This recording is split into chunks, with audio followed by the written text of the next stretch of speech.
आज हम लोग स्टार्ट कर रहे हैं, एक नया टॉपिक है ग्राम-श्मिट ऑर्थोगोनलाइजेशन प्रोसेस। एक्चुअली ग्राम-श्मिट ने एक प्रोसेस बताया था जिससे आप वेक्टर स्पेस V के उन वेक्टर्स को निकाल सकते हैं जो ऑर्थोगोनल होंगे। जैसे कि मान लीजिए कि आपका एक वेक्टर स्पेस है V, ठीक है, और इसमें एलिमेंट्स हैं alpha 1, alpha 2, alpha I, beta 1 से लेके बीटा j, गामा 1 से लेके gamma k, so many vectors are vector space. ठीक, उन्होंने क्या किया कि एक बेसिस सेट लिया, ठीक, बेसिस सेट में कुछ एलिमेंट ले लिए, उसके बाद इन एलिमेंट्स की मदद से थोड़ी देर के इन एलिमेंट्स को हम लोग बीटा 1, बीटा 2 और बीटा n मान लेते हैं। ठीक, इन्होंने एक सेट बनाया। क्लियर? जो सेट ये बना रहे हैं इनकी हेल्प से अगर आप मान लीजिए कि उसमें वेक्टर्स अल्फा 1, अल्फा 2 आ रहे हैं तो ये सेट ऐसा होगा जो ऑर्थोगोनल सेट होगा। अगर ऐसा, दैट इज इसके जो वेक्टर्स होंगे उनमें alpha I, alpha j is equal to 0 हो रहा होगा जब I not equal to j होगा।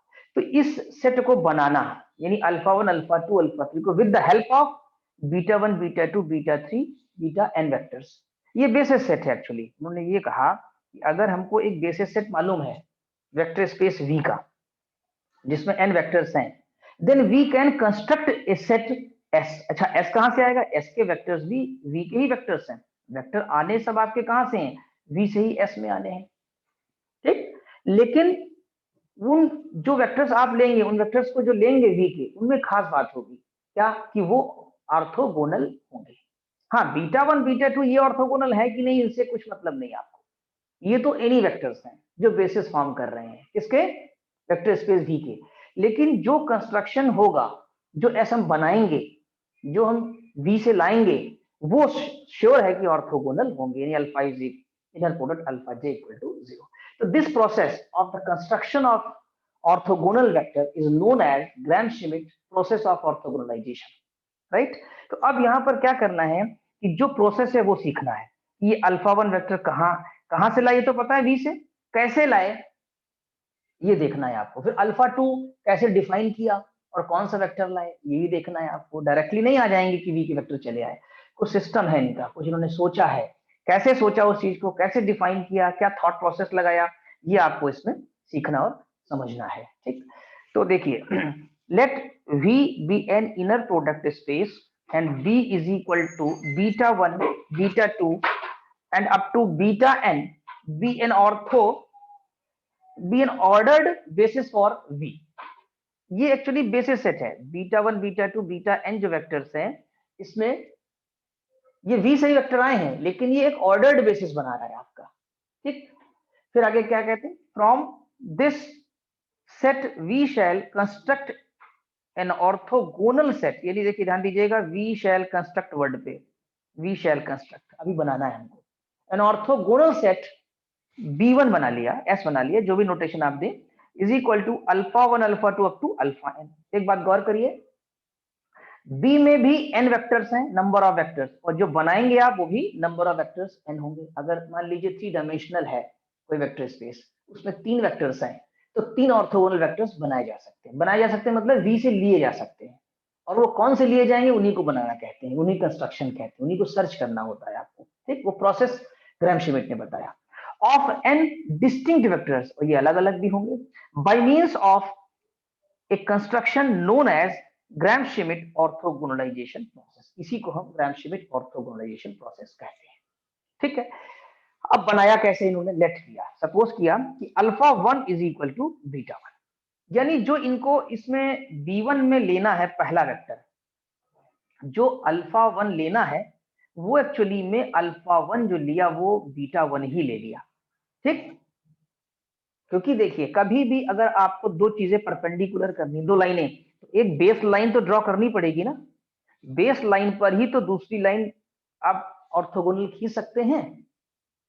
तो इसलिए एक बेस मान लिया, क्या, अल्फा 1, और अल्फा 1 को क्या मान लिया, इक्वल टू बीटा 1, यानी वही बेस हो गया हमारा। तो एक वेक्टर तो आपका नोन हो गया, कौन सा, बीटा 1 वाला। बीटा 1 तो आपको पता ही रहेगा, बीटा 2 भी पता रहेगा, यानी अगर 3 वेक्टर्स या n है तो beta 1, beta 2, beta n vectors are known, क्योंकि ये ऑर्थो ये नहीं, क्योंकि ये आपका क्या है, बेसिस सेट है, क्योंकि ये आपका एक बेसिस सेट है इसलिए नोन रहेगा। ठीक, बनाना हमें अल्फा 1 अल्फा 2 अल्फा n है, उसमें से हमने पहला जो अल्फा 1 है वो बीटा 1 ही ले लिया, तो एक हमारे पास एलिमेंट्स जो है अल्फा 1 जो बनाना था वो बीटा 1 मिल गया, यानी कि क्वेश्चन से ही आ गया एक आंसर, एक अल्फा 1 मिल गया आपको। अब आता है सर अल्फा 2 कैसे बने, तो इन्होंने एक वेक्टर को डिफाइन किया जो आपको याद रखना होगा, और ये वेक्टर अल्फा 2 जो डिफाइन किया, बाद में इसके बारे में वेरीफाई भी करेंगे भी कि ये वेक्टर जीरो नहीं हो सकता, और ये वेक्टर अल्फा 2 जो हमने डिफाइन किया है वो अल्फा 1 पे ऑर्थोगोनल भी होगा, यानी हमारा डिफाइन करना सार्थक है, सही है, ट्रू है। ठीक, तो इस बात के लिए अच्छा एक बात और डिस्कस कर लें यहाँ पर, जो आपने बेसिस सेट बी लिया है, देखिए हम सर्किल खींच रहे हैं यहाँ पर बी के ऊपर, इसकी दो बातें तो आपको पता ही है कि ये लीनियरली इंडिपेंडेंट होता है क्योंकि बेसिस है, और L B is equal to V हो जाएगा क्योंकि ये स्पैन करेगा उसको। ठीक है, तो ये बात आप याद रखिए। अच्छा आगे बढ़ते हैं हम लोग। अब अल्फा 2 जो डिफाइन किया है उसको आपको याद रखना होगा, alpha 2 is equal to beta 2 minus beta 2 inner product alpha 1 upon norm of alpha 1 square into alpha 1। आपको याद होगा पीछे आपने एक इनइक्वालिटी सॉल्व किया था, वहां पर भी हमने कहा था इसको आप जो है कॉशी श्वार्ट्ज इनइक्वालिटी थी शायद आपकी यहाँ पर, इससे 2 लेक्चर पहले की बात है, उसमें आपने यहाँ पर कहीं सॉल्व किया है, देखिए यहाँ पर भी एक बार आपने लिया था ये ना गामा वेक्टर जो डिफाइन किया था, ये gamma is equal to beta minus beta inner product alpha upon में, राइट। तो इसी तरह से यहाँ पर भी उसी को बेस लेकर के डिफाइन किया गया है।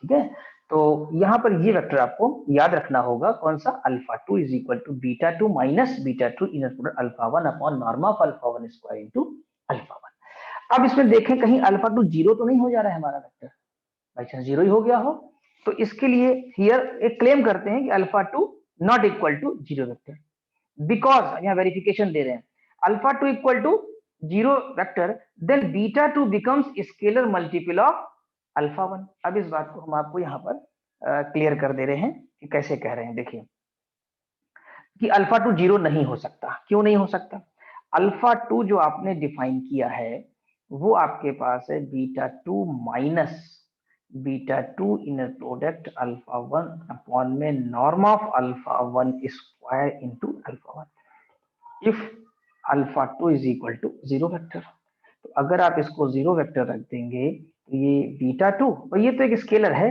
ये पूरा स्केलर क्वांटिटी, इसको सी मान लिया थोड़ी देर के लिए, इज इक्वल टू सी, तो ये हो गया अल्फा 1।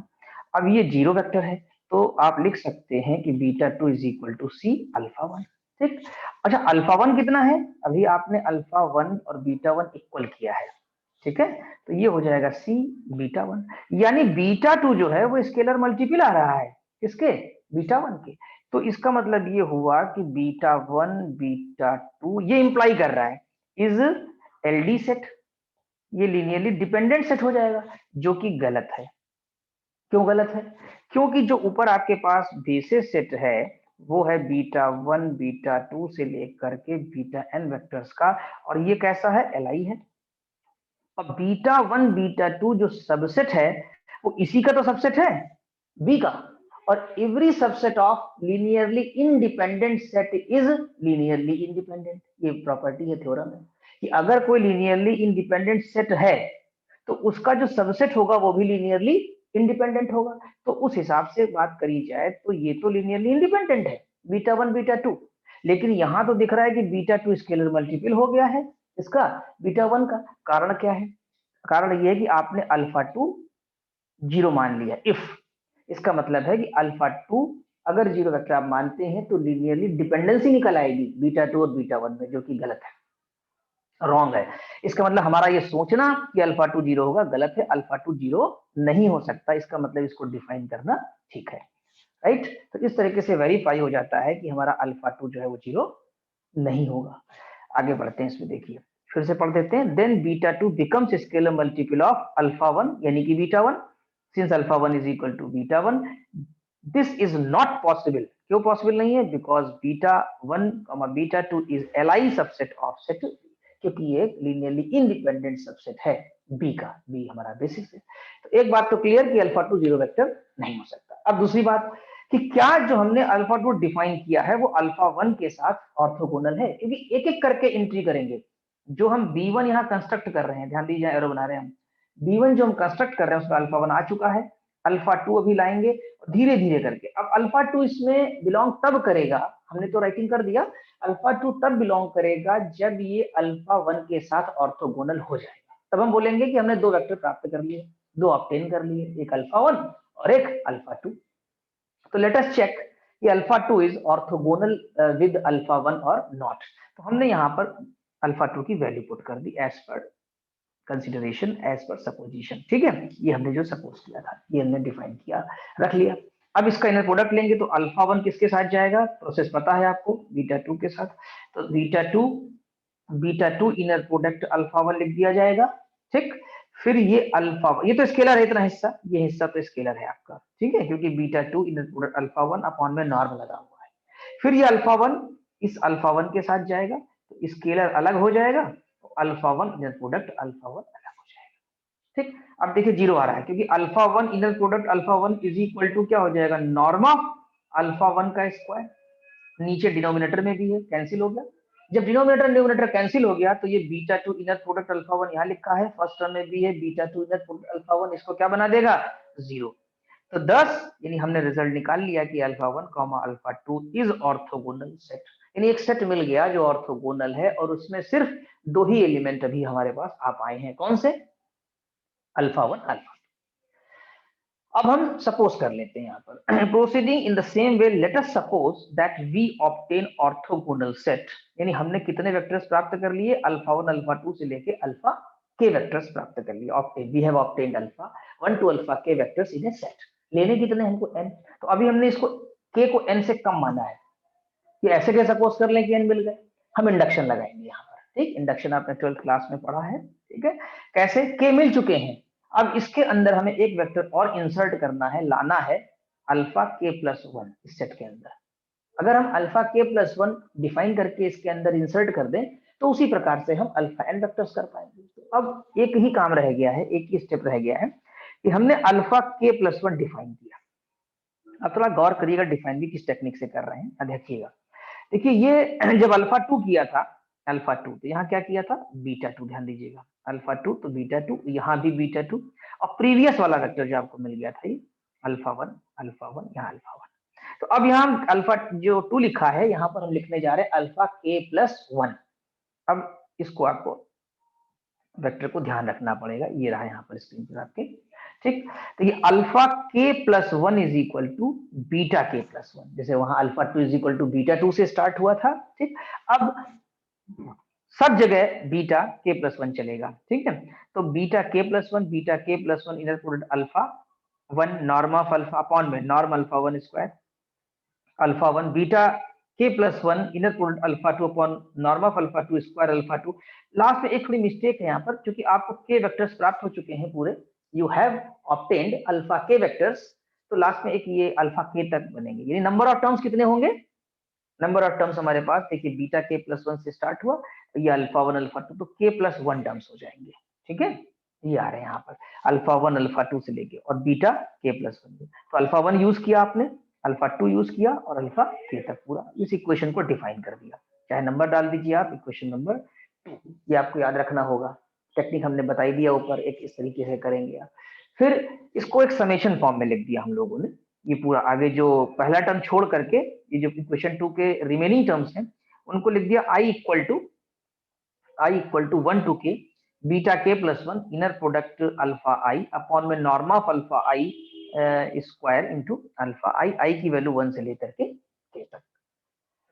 अब वही बात आती है कि क्या अल्फा k प्लस 1 जीरो हो जाएगा, पॉसिबिलिटी है या नहीं होगा, तो वही डिस्कशन जो पुराना पिछला किया था, ये नहीं होगा। Here alpha k plus 1 not equal to 0, zero नहीं हो सकता, because if alpha k plus 1 equal to 0 vector then beta k plus 1, क्योंकि अगर ये जीरो हो गया, इफ ये जीरो वेक्टर हो गया तो ये इधर चला आएगा, कौन, बीटा k प्लस 1 लेफ्ट में आ जाएगा और फिर वो मल्टीपल बना देगा उसका। Then beta k plus 1 can be express, अगर मान लीजिए जीरो हो गया, देखिए मैं लिख देता हूं, if alpha k plus 1 is equal to 0 vector, तो तुरंत आपका ये संभावना आ जाएगी कि beta k plus 1 is equal to sigma i equal to 1 से लेकर के तक है यहाँ पर k, और beta k plus 1 inner product alpha i upon में norm of alpha i square into alpha. तो ये बीटा k प्लस 1 सबके लीनियर कॉम्बिनेशन में आ गया, किसके, अल्फा 1 अल्फा 2 और अल्फा k वेक्टर्स तक, और उन अल्फा में ऑलरेडी बीटा सब इन्वॉल्व है, ठीक है। तो ये लीनियर कॉम्बिनेशन बन जाएगा अल्फा के वेक्टर्स का, तो फिर डिपेंडेंसी आ जाएगी आपकी, तो इसलिए ये जीरो नहीं हो सकता। Then beta K plus 1 can be expressed as a linear combination of vectors alpha 1 alpha 2 alpha k, that is beta k plus 1 can be expressed as a linear combination of beta 1 beta 2 beta k, which is not possible since beta 1 beta 2 beta k plus 1 is Li subset of b, क्योंकि b के पास already कितने vectors हैं, beta 1 से लेकर के beta n तक vectors हैं, beta 1 से लेकर के बीटा n तक है b के पास, ध्यान से देखिए, और k की वैल्यू n से कम है, अगर n 10 है 10 है डिजिट में, तो k की वैल्यू 7-8 होगी, ठीक है, 10 से कम होगी। तो इस तरीके से हम लोगों ने एक बीटा k प्लस 1 भी डिफाइन कर दिया। अब आते हैं कि इतने वेक्टर्स जो डिफाइन कर चुके हैं आप, अल्फा k प्लस 1 जो डिफाइन किया है, अब उसकी ऑर्थोगोनलिटी चेक करेंगे, किसके साथ, जो वेक्टर्स ऑलरेडी हम ऑब्टेन कर चुके हैं। हम कौन से वेक्टर ऑब्टेन कर चुके हैं, अल्फा 1 अल्फा 2 से लेकर के अल्फा के, देखिए जहां पेन चल रहा है सर्किल कर रहे हैं यहाँ पर यहाँ पर बार बार, अल्फा 1 से लेकर के अल्फा के, इन वेक्टर्स के साथ में उस वेक्टर की, किस वेक्टर की, अल्फा के प्लस 1 नथ वेक्टर की ऑर्थोगोनलिटी चेक करनी होगी, यानी एक प्रकार से यूं भी कह दीजिए, इसको शॉर्ट में अल्फा जे कह दें हम। तो इस अल्फा जे की, जहां की जे की वैल्यू आपकी 1 से लेकर के तक है, इस अल्फा जे वेक्टर की ऑर्थोगोनलिटी हमें चेक करनी होगी, इसके साथ अल्फा के प्लस 1th वेक्टर के साथ चेक करनी होगी, ठीक। तो चलिए चेक करते हैं। Now for j equal to 1 2 3 k we have alpha k plus 1, वही जो alpha k plus 1th vector आपने डिफाइन किया ऊपर, ऑर्थोगोनलिटी विद चेक कर रहे हैं हम लोग alpha j, inner product alpha j, ठीक। तो आपने इसकी यहाँ पर राइटिंग कर दी पूरा जो अभी डिफाइन किया, यहाँ अल्फा जे, करेक्शन है थोड़ा ध्यान दीजिएगा, ये अल्फा जे होना चाहिए, मैंने अभी ओवरराइट किया है इस जगह पर अल्फा जे। अब इनर प्रोडक्ट लेंगे तो ये अल्फा जे आपका बीटा के प्लस 1 के साथ जाएगा, सही राइटिंग है। ये पार्ट स्केलर है जिसको मैंने ब्रैकेट में बंद किया है विद सिग्मा, ठीक है। और ये जो आप देख रहे हैं अल्फा जे फिर जाएगा अल्फा आई के साथ, ठीक। तो ये वाला टर्म आपका यहाँ पर आ जाएगा, और ये आया जे आपका स्केलर है, ठीक। ये आपका जो है वो यहाँ लिखा है, देखिए पहला टर्म। अब इसमें बात आती है कि आई की किस वैल्यू के लिए ये एग्जिस्ट करेगा, किसके लिए नहीं करेगा। देखिए आई की वैल्यू भी आपकी जो रन कर रही है, ये शायद आई है, आई की वैल्यू जो आपकी रन कर रही है वो भी 1 2 से लेकर के तक है, जे की वैल्यू भी आपकी 1 2 से लेकर के कहां तक है, के तक है। एक्चुअली में सब वेक्टर्स वही के ही तो अभी तक हमारे पास है ही, ठीक है। तो अब ये जो प्रोडक्ट आपको दिख रहा है ये वाला alpha i inner product alpha जे, ध्यान दीजिएगा इसमें जो लास्ट में कर रहा हूँ सर्किल, तो ये जो alpha i inner product alpha j है, तो ये तो जीरो हो जाएगा ना, if i not equal to j, क्यों, क्योंकि इसका सेट जो है ऊपर आप ऑलरेडी ऑब्टेन कर चुके हैं अल्फा 1 से लेकर के अल्फा के वेक्टर्स तक, जो कि ऑर्थोगोनल है। तो यानी ये तो ऑर्थोगोनल है ही alpha i inner product alpha जे। तो जब काउंटर हमारा आई ओपन होगा तो आई की किस वैल्यू के लिए ये एग्जिस्ट करेगा और किसके लिए नहीं, जब जब आई जे के बराबर नहीं आएगा तब तो जीरो हो जाएगा, जब आई की वैल्यू, जब ये आई की वैल्यू जे हो जाएगी तब तो एग्जिस्ट कर जाएगा, ये वाला नॉन जीरो हो जाएगा यानी कि, ठीक। तो इस सिग्मा को जब आप ओपन करेंगे काउंटर को तो आई फॉर जे से रिप्लेस कर देंगे, यानी when I will take value to j तो एग्जिस्ट कर जाएगा। तो आई को हम यहाँ पर जे से रिप्लेस कर रहे हैं, ध्यान दीजिएगा, ये आई जहां जहां आई है वहां वहां क्या हो रहा है, जे, जहां जहां आई है वहां वहां क्या हो जाएगा, जे। आई थिंक समझ में आ गया होगा, डिनोमिनेटर में जे हो गया, क्यों, क्योंकि जब ये इक्वल नहीं होगा आई जे या जे जे नहीं होगा तो जीरो हो जाएगा। अब आते हैं, देखिए ये नॉर्म लिखा हुआ है, ये is equal to norm of alpha J square, ये न्यूमरेटर और ये डिनोमिनेटर कैंसिल, ये फर्स्ट टर्म है, ये सेकंड टर्म है, ये दोनों आपस में हो गए इक्वल, ये देखिए फर्स्ट टर्म, ये देखिए सेकंड टर्म, ये कैंसिल हो गए जीरो। तो आपने देखा कौन सा वेक्टर निकल के आया हमारे सामने, अल्फा के प्लस 1th वेक्टर, ये भी ऑर्थोगोनल हो गया। तो 10 क्या हुआ, 10 अल्फा 1 अल्फा 2 अल्फा के कॉमा एक वेक्टर और जोड़ दिया, अल्फा के plus 1 is orthogonal set, hence by mathematical induction we obtain alpha 1 to alpha n an orthogonal set of vectors। ये हमारा कैसा मिल गया, ये हमको एक ऑर्थोगोनल सेट ऑफ वेक्टर्स मिल गया। यही ग्राम-श्मिट प्रोसेस ऑफ ऑर्थोगोनलाइजेशन है।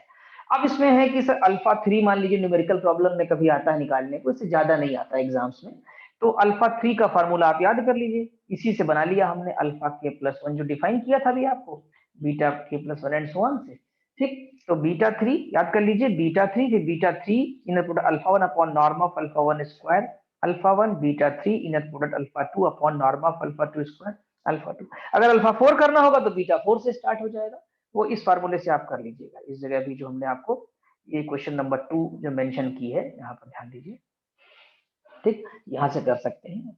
नोट्स अवेलेबल है ऐप में, उन्हें डाउनलोड कर लें, प्रिंट आउट निकालें उसका और उसको सामने रख करके वीडियो देखिए और मिला करके पढ़िए, एक एक लाइन समझ में आ जाएगी आपको, ठीक है। अब बात ये आती है कि सर आपने ऑर्थोगोनल सेट ऑफ वेक्टर्स तो निकाल लिया, कभी कभी एग्जाम में orthonormal set of vectors आ जाता है, तो क्या करें। तो अभी हमने आपको बताया था ऑर्थो नॉर्मल सेट का मतलब होता है कि नॉर्म का यूनिटी होना, यानी यूनिट वेक्टर में कन्वर्ट करना। तो आप इन वेक्टर्स को यूनिट में कैसे कन्वर्ट कर सकते हैं, अगर उनके नॉर्म से डिवाइड कर दिया जाए। तो orthonormal set of vectors defined as b dash is equal to, b dash ले लें, b2 ले लें, डेल्टा 1 डेल्टा 2 डेल्टा n है यहाँ पर, डेल्टा 1 डेल्टा 2, और डेल्टा 1 का मतलब कितना है, डेल्टा 1 का मतलब है alpha 1 upon norm of alpha 1, ठीक है। ये इसको मतलब इसके नॉर्म से डिवाइड कर दिया है, क्लियर। जब डिवाइड कर देंगे नॉर्म से तो आ जाएगा। इसी तरीके से अल्फा डेल्टा 2 निकाल सकते हैं। तो यहाँ पर हमने जो है डेल्टा आई डिफाइन किया हुआ है, जहां पर आई की वैल्यू 1 से लेकर के आपकी n तक रन कर रही है। तो इस तरीके से अगर आपको करना है तो ऑर्थो नॉर्मल सेट भी डिफाइन किया जा सकता है, राइट। अब हम लोगों को सॉल्व करना होगा इसके बारे में जानते हैं, तो आई थिंक पहले इसको डिस्कस कर लें और ये आपको समझ में आ गया होगा। अब हम लोग सॉल्व करेंगे example number 6। Example number 6 Gram Schmidt ऑर्थोगोनलाइजेशन process जो अभी पढ़ा हमने उसी से रिलेटेड प्रॉब्लम है। Consider beta 1 beta 2 beta 3 in R3 equipped with the standard inner product. ये ध्यान दीजिएगा, स्टैंडर्ड इनर प्रोडक्ट हमने आपको बताया था कि मान लीजिए आपने अल्फा इनर प्रोडक्ट बीटा लिया, तो ये sigma I is equal to 1 से लेकर के एक्स आई और ये वाई आई होता है, याद है आपको। जहां पर अल्फा की वैल्यू हम लोग लेते हैं x1 x2 xn, page number 1 पर था ये, और बीटा की वैल्यू लेते हैं y1 से लेकर के yn। अब 3 वेक्टर हैं, इसका मतलब ये समेशन खोल देंगे तो x1 y1 plus x2 y2 plus x3 y3। हाँ, अगर आपका ये C3 पे होता कॉम्प्लेक्स पे तो हम लोग xi y बार लिखते हैं। पेज नंबर 1 एक बार देख लीजिएगा, यानी वीडियो 1 इसका देख लीजिएगा, तो वहां से रिवीजन हो जाएगा। Equipped with standard inner product find N orthonormal basis of R3। क्या निकालना है, ऑर्थो नॉर्मल, गोनल नहीं कहा, चलिए गोनल निकलेगा और नॉर्मल भी निकल आएगा। बहुत आसान क्वेश्चन होता है। Given beta 1 beta 2 beta 3 taking alpha 1 is equal to beta 1। Base vector तो लेने ही मैंने बताया था कि बीटा 1 आपको तुरंत मिल जाएगा, अल्फा 1 तुरंत मिल जाएगा बीटा 1 की मदद से, ठीक है। लेकिन ऑर्थो नॉर्मल निकालना है तो एक प्रकार से आपको यहाँ जो सेट बनाना है वो डेल्टा 1 डेल्टा 2 डेल्टा 3 का बनाना है, ठीक। तो नॉर्म की जरूरत पड़ेगी आपको। तो चलिए नॉर्म ऑफ अल्फा 1 स्क्वायर निकाल लेते हैं। तो अल्फा 1 इनर प्रोडक्ट अल्फा, अब देखिए 3 का 3 से मल्टीप्लाई होगा, 0 का 0 से मल्टीप्लाई होगा, 4 का 4 से मल्टीप्लाई होगा, समझ गए। 25 आ जाएगा, 25 उसका जब स्क्वायर रूट लेंगे पॉजिटिव लेंगे तो वो वैल्यू 5 आ जाएगी आपकी 5। तो डेल्टा 1 क्या हो जाएगा, alpha 1 upon norm of alpha 1 यानी 1 अपॉन 5 हो जाएगा, ठीक है। तो अच्छा, ये 1 अपॉन 5 तो इसकी वैल्यू पुट कर दी और अल्फा 1 की वैल्यू ये इनटू में से आ गया, ठीक। इक्वेशन 1 समझ में आ गई होगी, डेल्टा 1 आ चुका है आपका।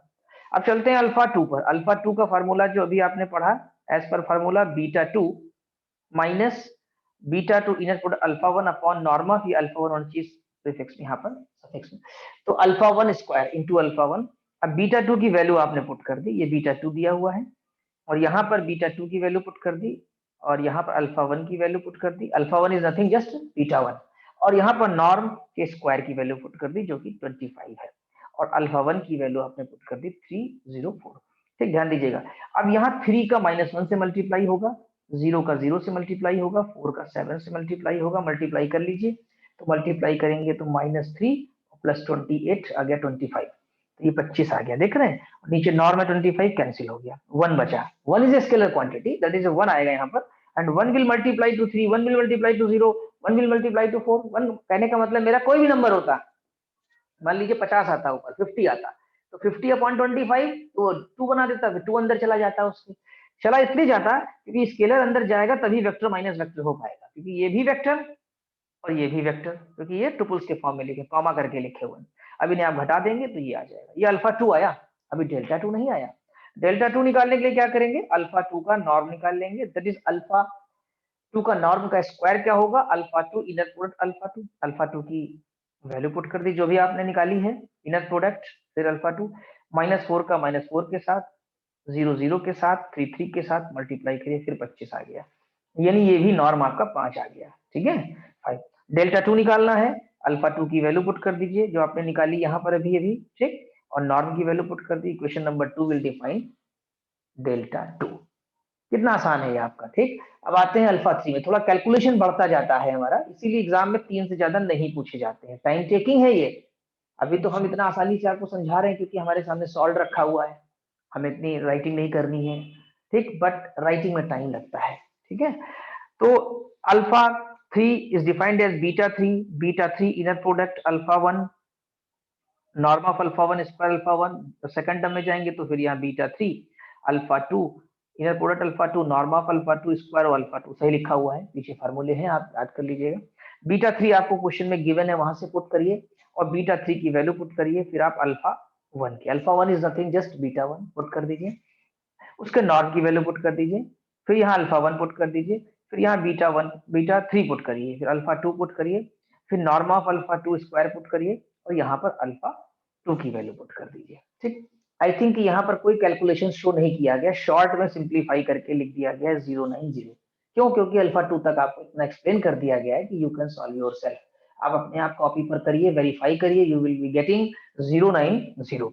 अब हमें अल्फा 3 का नॉर्म निकालना होगा क्योंकि डेल्टा 3 चाहिए, तो अल्फा 3 के नॉर्म का square, alpha 3 inner product alpha 3 की वैल्यू यहाँ ला के रख दीजिए, अल्फा 3 की वैल्यू यहाँ रख दीजिए, प्रोडक्ट लेंगे 81 आएगा, नॉर्म ऑफ अल्फा 3 आपका 9 आ जाएगा, ठीक। अब इसके बाद डेल्टा 3 निकालना है, तो अल्फा 3 अपॉन में नॉर्म ऑफ अल्फा 3 लिख लिया, अल्फा 3 की वैल्यू पुट कर दी और यहाँ पर आपने 9 पुट कर दिया, 010 आ गया। 3 इक्वेशंस आपके पास आई, डेल्टा 1 डेल्टा 2 डेल्टा 3 की।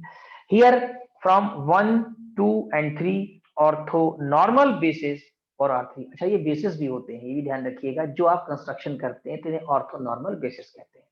वो जनरल बेसिस थे और ये ऑर्थो नॉर्मल, जो आप बी लेते हैं स्टार्टिंग में वो एक बेसिस सेट है, वो ऑर्थो नॉर्मल या ऑर्थोगोनल हो सकता है, नहीं हो सकता है, उसके बारे में नहीं पता, लेकिन जो कंस्ट्रक्शन करेंगे आप अल्फा 1 अल्फा 2 अल्फा n, अभी जो आपने थ्योरम में पढ़ा था, ये हमारे ऑर्थोगोनल होंगे।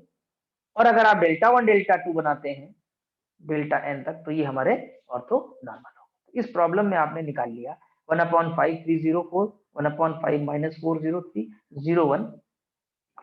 तो आई थिंक ये पूरी प्रॉब्लम का सोल्यूशन आपको समझ में आ गया होगा। अब हम लोग सॉल्व करेंगे एग्जांपल नंबर 7 थोड़ा सा डिफरेंट है क्योंकि इसमें बेसिस सिर्फ फंक्शन के फॉर्म में दिए हैं, डिजिट के फॉर्म में नहीं है आपके पास। Let V be a vector space of polynomial functions. V be a vector space of polynomial functions of degree at most 2। यानी जो V हमारा है वो इस तरीके से है, समझ रहे हैं आप, देखिए ax square plus bx plus c इस टाइप की है, और इसमें a b c जो है वो बिलोंग कर रहा है रियल नंबर में, ठीक है, ये चीज है। अब इसमें जो वेक्टर स्पेस आपको दिया है, तो इसमें समझ रहे हैं कि कौन कौन से एलिमेंट्स हो सकते हैं, इससे देखिए x हो सकता है, x स्क्वायर हो सकता है, x square minus and so on. Actually 2 degree के जितने भी होंगे, एटमोस्ट 2 देखा ना डिग्री, तो ये वेक्टर स्पेस हो गया हमारा 2 डिग्री का। लेकिन आप बेसिकली देखें इसका बेसिस क्या है, इस वेक्टर स्पेस को बनाने वाले 3 जो एलिमेंट्स हैं, मेन कंपोनेंट जो है वो 1x और x स्क्वायर ही तो है। देखिए x स्क्वायर है, x है, c के साथ कोफिशिएंट 1 लगा हुआ है, ये बेसिस है। एक्चुअली इसके जितने भी एलिमेंट v के होंगे एटमोस्ट डिग्री 2 के होंगे और उनके कोफिशिएंट्स होंगे, तो उसका जो सबका अगर देखा जाए जितने भी इसके अंदर आप एलिमेंट्स लिखेंगे वो सब बने हुए होंगे किससे 1x और एक्स स्क्वायर। तो मान लीजिए सर कोई एलिमेंट आप लेते हैं 2x square minus x plus 3, ठीक, तो ये देखिए एक्स स्क्वायर भी है, एक्स भी है और 3 के साथ मल्टीप्लीकेशन में 1 भी है। तो इसका जो बेसिस होता है वो क्या होता है कि 1x और एक्स स्क्वायर होता है। इसमें एक इनर प्रोडक्ट डिफाइन कर दिया इन्होंने with inner product F G, यानी एक फंक्शन, ये जो फंक्शन हम डिफाइन कर रहे हैं एक्स है, एक्स स्क्वायर है, एक्स स्क्वायर माइनस 1 है, so many functions can be defined infinite, right, of degree 2। तो दो फंक्शंस का इनर प्रोडक्ट इन्होंने एक इंटीग्रल फॉर्म में डिफाइन किया है 0 से लेकर 1 तक, F T G T D T, ये डिफाइंड है अप्लाइंग जीएसपी मतलब Gram Schmidt process to be is equal to this to obtain orthogonal basis for D, to obtain orthogonal basis for D, यानी आप उन फंक्शंस को पता लगाइए, आएंगे वी से ही, आना कहां से है वी से, उन फंक्शंस को पता लगाइए जो ऑर्थोगोनल हो, बेसिस तो बनाएंगे ही एज पर प्रॉपर्टी, ठीक है। तो हम क्या करते हैं यहाँ इनर प्रोडक्ट डिफाइंड, इस बात पे ध्यान दीजिएगा, स्टैंडर्ड इनर प्रोडक्ट नहीं है, ये डिफाइंड है, इसी रूल को फॉलो करना है।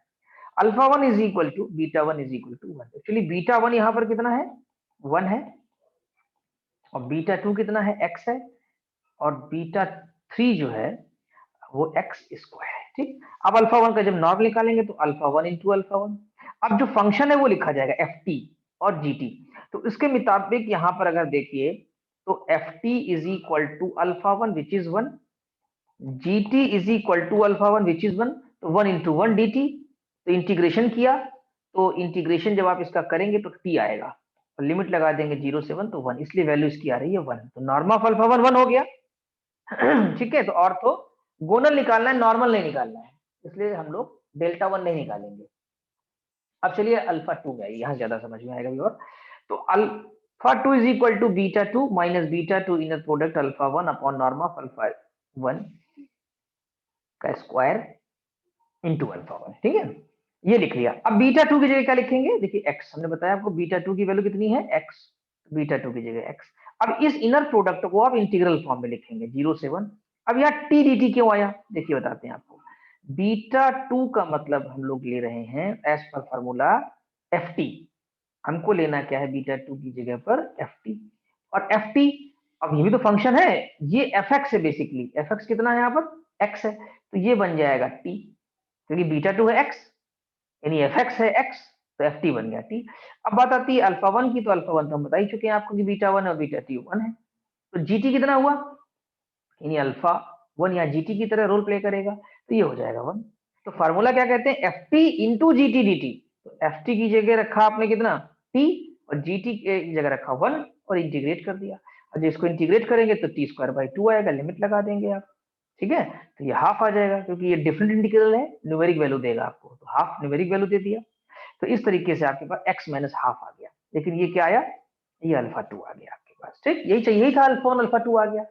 अब अल्फा 2 का नॉर्म इसलिए निकालना पड़ता है क्योंकि अल्फा 3 में यूज होगा हमारा, ठीक, तो अल्फा 2 का नॉर्म निकालिए, तो अल्फा 2 इनर प्रोडक्ट अल्फा 2, तो अब देखिए यहाँ पर अल्फा 2 एफ टी का काम करेगा, और अल्फा 2 का एफ टी कितना है, यानी एफ एक्स कितना है यहाँ पर देखा जाए तो ये है, तो ये बन जाएगा टी माइनस हाफ, क्या बन जाएगा, क्योंकि एफ एक्स है एक्स माइनस हाफ, तो हमको तो यहाँ एफ टी के फॉर्म में रखना है ना, टी माइनस हाफ, और ये वाला अल्फा 2 भी जीटी हो जाएगा, मतलब इसको अगर एफ टी मानते हैं पहले वाले को, दूसरे वाले को जीटी मानते हैं, लेकिन यहाँ बराबर है एफ टी जीटी, तो इसलिए वो रिपीट कर दिया हमने यहाँ पर टी माइनस हाफ, क्योंकि अल्फा 2 है, तो ये पहला वाला एफ टी के लिए लिखा गया, दूसरा वाला जीटी के लिए, बट इक्वल होने की वजह से ऐसे लिख दिया।